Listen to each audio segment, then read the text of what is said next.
Well, we do continue to hear more personal stories and reactions from Venezuelans living all around the world. Gil Garcia has been a U.S. citizen for more than 2 decades, is a founder of the Illinois Venezuelan Alliance to help provide assistance and advocacy for Venezuelans living here in the U.S. Ana, thank you so much for some of your time today.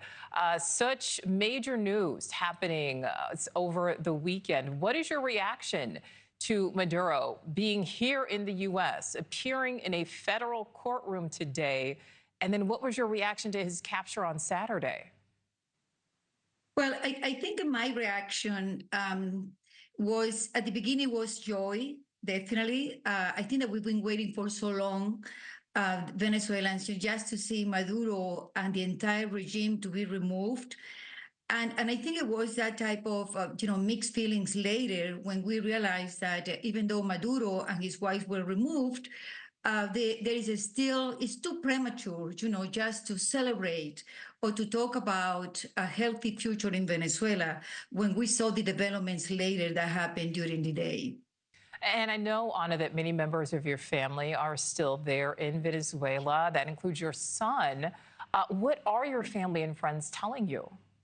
Well, my family, I believe that I am in a different position. We are from Margarita Island, and in Margarita Island, they couldn't feel, the same way there was the development in Caracas. But my son is in Caracas.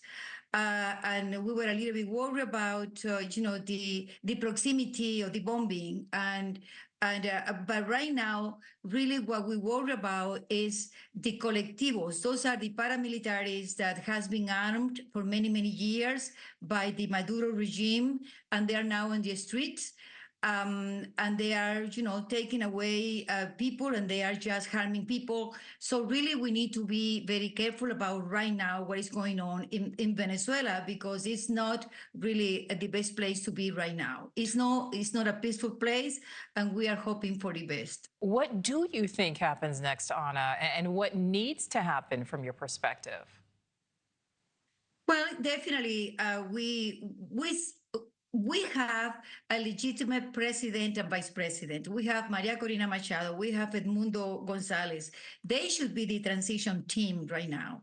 They should be part of the transition team.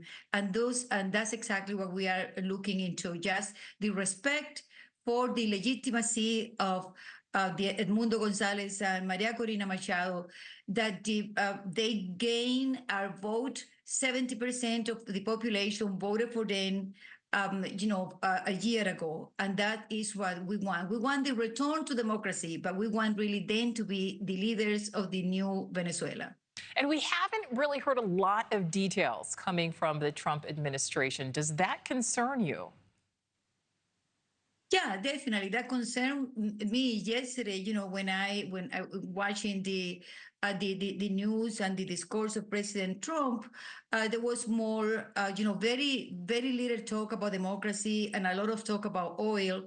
I have to say that there is a little bit of disappointment right now, not only in the country, but also here in the United States, because we were not expecting to see Delcy Rodriguez to become the president interim of Venezuela.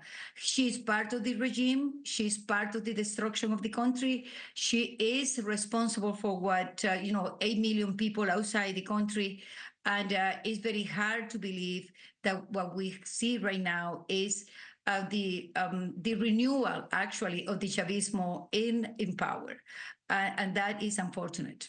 Thank you for watching. Subscribe below and download our NewsNation app right now on your phone, and you will get fact-based, unbiased news for all Americans.